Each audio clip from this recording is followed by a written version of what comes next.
और यहीं पर हमारे साथ में हमारे ग्रुप एडिटर जुड़ चुके हैं, न्यूज रूम से लाइव जुड़ चुके हैं, उनका रुख करेंगे। सर, जिस तरीके से ये बड़ा फैसला जो देश के सामने आया और धर्मेंद्र प्रधान ने अपने पद से इस्तीफा दे दिया है, इस पूरे मामले को आप कैसे देखते हैं सर? देखिए अंजलि, पूरे देश की अगर बात की जाए तो चाहे पटना हो, चाहे मध्य प्रदेश हो, चाहे उत्तर प्रदेश हो, और ख़ासकर दिल्ली का जंतर मंतर, और पिछले दिनों जिस तरह से सियासी पारा पूरे देश का चढ़ा हुआ था, कई जगहों पर इस तरह के हालात रहे। खासकर पटना, इसमें दिल्ली के बाद अगर कहीं सबसे ज़्यादा स्थिति खराब हुई तो पटना में।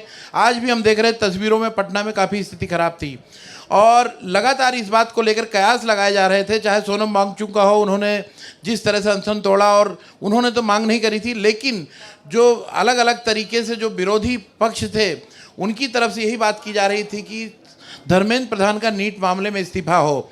इस्तीफा लिखने के पहले जो अंजलि, जो तस्वीरोरों में मैं आपको दिखाना चाहूँगा, खासकर जो उनका पत्र है काफ़ी मार्मिक है, और उस पत्र के माध्यम से धर्मेंद्र प्रधान जो केंद्रीय HRD मिनिस्टर थे, उन्होंने जो बातें कही, अभी हालांकि इस्तीफा स्वीकार करने का होने की प्रक्रिया होती रहेगी।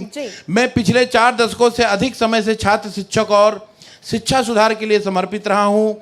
मेरे सदैव यह विश्वास रहा है कि एक सशक्त, समावेशी और दूरदर्शी शिक्षा व्यवस्था ही सशक्त राष्ट्र की आधारशिला है। मैं देश के युवाओं की आकांक्षाओं, भावनाओं और उनकी न्यायोचित अपेक्षाओं का गहरा सम्मान करता हूं। भारत की युवा पीढ़ी के सपनों को साकार करना हम सभी के राजनीतिक एवं सामाजिक जीवन का नैतिक संकल्प रहा है। आदरणीय प्रधानमंत्री के दूरदर्शी नेतृत्व में राष्ट्र की सेवा करने का जो अवसर मुझे प्राप्त हुआ है, उसके लिए मैं प्रधानमंत्री का आभार प्रकट करता हूं।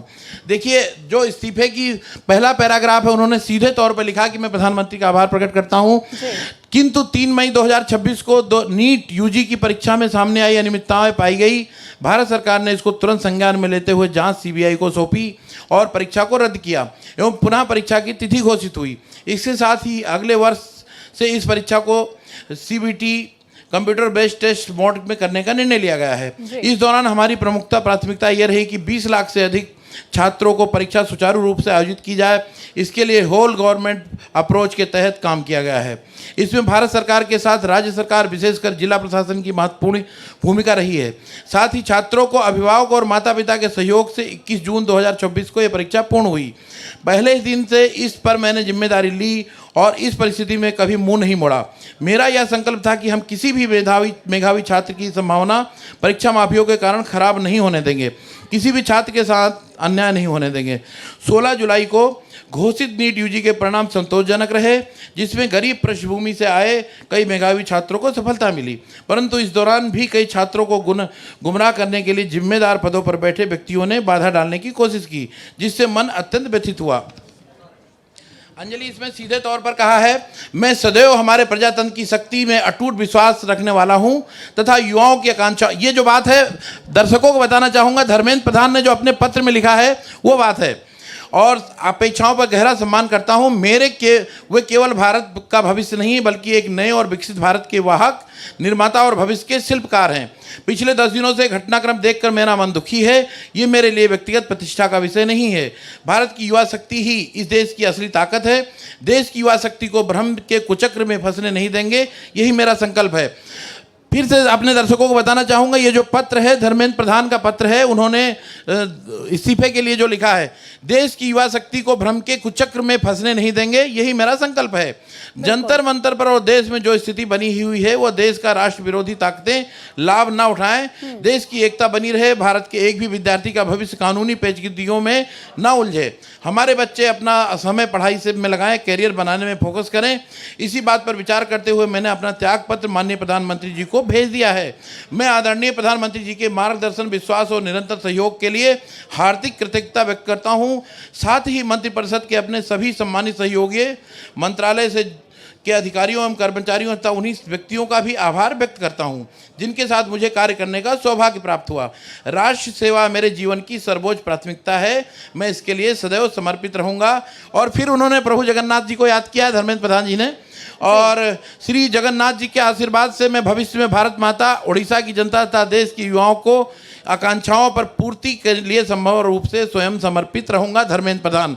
अंजलि, धर्मेंद्र प्रधान जी के इस्तीफे में सारी बातें लिखी गई है और साथ में यह वर्णन भी किया है, यह उल्लेख किया है कि जो पिछले साल जब से नीट का पेपर लीक होने की बात आई थी, उसके बाद से जो कार्रवाई की गई है, सरकार ने न्यायोचित कदम उठाया है, यह भी कहा है साथ में।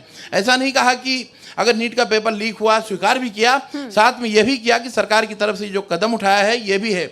और सबसे प्रमुख बात यह है कि काफी भावनात्मक पत्र लिखा है और युवाओं को लेकर बात कही है। और एक सबसे प्रमुख बात जो उनके अंतिम कॉलम के एक कॉलम पहले लिखी गई है, देश विरोधी ताकतें इसमें इन्वॉल्व ना हो, देश विरोधी ताकतों के हाथ में हमारे युवा ना खेलें। इस तरह की जो बात की गई है अपने आप में काफी महत्वपूर्ण बात इसको कहा जा सकता है कि अगर देश विरोधी ताकतें, यानी यह बात सत्य है कि जो आंदोलन चल रहे हैं तो इस तरह की स्थिति में कहीं ना कहीं इस तरह की बात है। एक बात और है कि धर्मेंद्र प्रधान के इस्तीफे के बाद से तो ये बात स्पष्ट हो गई है कि अब जो जिस तरह का आंदोलन चल रहा था, पूरे देश में आंदोलन एक बड़ा उग्र रूप ले चुका था, विपक्ष अपनी भूमिका निभा रहा था, कहीं ना कहीं उसकी हवा निकलते हुए दिख रही है। अब देखना होगा कि जो लोग आंदोलन कर रहे हैं, लगातार धर्मेंद्र प्रधान के इस्तीफे की बात कर रहे हैं, उनका क्या कदम होता है। हमारे सहयोगी आदित्य द्विवेदी लगातार पिछले 8 दिनों से मैं देख रहा था कि काफ़ी फील्ड में दिल्ली में वर्किंग कर रहे थे। आदित्य, ये जो इस्तीफा हुआ है इसको लेकर आप क्या कहेंगे? और देखिए, ये जो इस्तीफा हुआ है इसमें इस तरह की संभावनाएं कल रात से बहुत ज़्यादा बढ़ गई थी कि शायद धर्मेंद्र प्रधान इस्तीफा दे देंगे, और लास्टली वो हो गया। जिसका आपने जिक्र किया कि राष्ट्र विरोधी ताकतें, उसके बारे में हम आपको बताना चाहेंगे कि 2500 से अधिक पुलिस ने वेरीफाई किए हैं, उन लोगों के नंबरों को ट्रेस किया है जो जंतर मंतर पर उपद्रव कर रहे थे, जिन्होंने पूरे माहौल को, जो शांतिपूर्वक प्रदर्शन हो रहा था, उसको उग्र कर दिया और उसको अराजकता में बदल दिया, जिसमें 120 पुलिसकर्मी घायल हुए हैं। तो इससे इतना तो साफ है कि धर्मेंद्र प्रधान का जो इस्तीफा हुआ है वो इसलिए भी हुआ है, 15 अगस्त सर पर है, दिल्ली देश की राजधानी है, और ऐसे में यहाँ पर अगर एक भी कुछ घटना होती है तो पूरे देश में मैसेज आएगा, इंटरनेशनल मैसेज आता है। आदित्य, कहीं ना कहीं इस नीट के एग्जाम को लेकर कहीं कुछ लोगों ने अपनी रोटी सेकना नहीं शुरू कर दिया? आपको नहीं लगता है सियासत शुरू करी और देश विरोधी ताकतें एक्टिव हो गई? जिस तरह की पुलिस कमिश्नर दिल्ली की तरफ से एक अभी बयान आया, उन्होंने सीधे तौर पर कहा कि इसमें बड़ी संख्या में पाकिस्तान से सोशल मीडिया के जो ग्रुप हैं, सोशल मीडिया के साइट लोगों ने अकाउंट खोले, उसको लेकर क्या कहेंगे आप? देखिए, इसमें एनआईए भी इन्वॉल्व हो गई है। दिल्ली हाई कोर्ट ने एनआईए को जांच के लिए परमिशन दी हुई है, तो इससे तो इतना साफ हो गया है कि इसमें राष्ट्र विरोधी जो ताकतें हैं वो एक्टिव हो गई थी, और इस धरना प्रदर्शन की आड़ में वो कुछ और अंजाम करना चाहती थी। उनका मंसूबे कुछ और हैं, उनके मंसूबे सफल ना हो इसलिए सरकार ने अपने पूरे रवैये में, जो पहले दिन जो सख्ती थी 20 तारीख के प्रदर्शन में, उसमें काफ़ी नरमी बरती, और नरमी बरतते हुए सबसे पहले प्राथमिकता पर इसको लेकर के बड़ी निगेटिव चर्चा थी। तो ये किस लिए सकारात्मक है कि सरकार के तौर पे कुछ करते हुए आपको दिखना चाहिए, क्योंकि ऐसी क्या मजबूरी है कि आप एक मंत्री का इस्तीफा नहीं ले सकते, क्योंकि देखिए इससे कुछ सरकार को फर्क नहीं पड़ता है, क्योंकि मंत्री जो दूसरे बनेंगे वो भी बीजेपी से बनेंगे। लेकिन अगर किसी की छवि पर डेंट लग रहा है या उसके खिलाफ इतना बड़ा जन आंदोलन चल रहा है, तो उसके लिए मुझे नहीं लग रहा है कि उसमें देरी करनी चाहिए थी। जो देरी हुई, चलिए ठीक है, कोई बात नहीं, सही है, दे रहा है, दुरुस्त है, लेकिन ये होना जरूरी था, क्योंकि ये अगर ये नहीं होता तो ये चीज धीरे धीरे और बड़ी होती। क्योंकि अब जो पूरा अगर इस आंदोलन को आप देखेंगे तो उसकी यही मांग थी कि धर्मेंद्र प्रधान पहले इस्तीफा दें। अब वो इस्तीफा हो गया है, तो अब इसमें ये चीज होगी कि क्या आंदोलन खत्म हो रहा है, या आंदोलन खत्म होने के बाद उसका क्या आधार होता है, क्या आधार नहीं होता है, वो सारी चीजें होंगी। लेकिन मुझे लग रहा है कि सरकार की तरफ से ये उचित कदम है। सर, यहाँ पे एक सवाल आपसे मैं लेना चाहूंगी, क्योंकि आप राजनीति की समझ रखते हैं, कितना चौंकाने वाला ये फैसला है? क्योंकि जिस तरीके से हम सोनम वांगचुक के अनशन तोड़वाने की बात कह ले, या फिर हमने देखा कि किस तरीके से प्रधानमंत्री की ओर से लगातार 2 वीडियो जाहिर किए गए, उसमें भी नहीं कहा गया ऐसा कुछ कि दिया जा सकता है इस्तीफा। इसकी वजह ये है सिर्फ क्योंकि लंबे समय से चीज चल रही है, और मुझे नहीं लग रहा है कि सरकार को इसको और आगे खींचने में ज्यादा इंटरेस्ट था। कारण क्या है कि इतने लंबे समय से सारी चीजों के वायदों के बाद भी कोई पॉजिटिव रिस्पांस ऐसा नहीं था, इसलिए ये सबसे बेस्ट विकल्प था। सर, आपको यहाँ पर हम रोक रहे हैं, हमारे ग्रुप एडिटर हमारे साथ में जुड़े हुए हैं, उनसे जानकारी लेंगे। सुदेश तिवारी जुड़ चुके हैं। सर, जिस तरीके से ये पूरा प्रकरण हुआ है, इस पे आप क्या कहना चाहेंगे? राजनीति में कितना बड़ा बदलाव देखने को मिलेगा?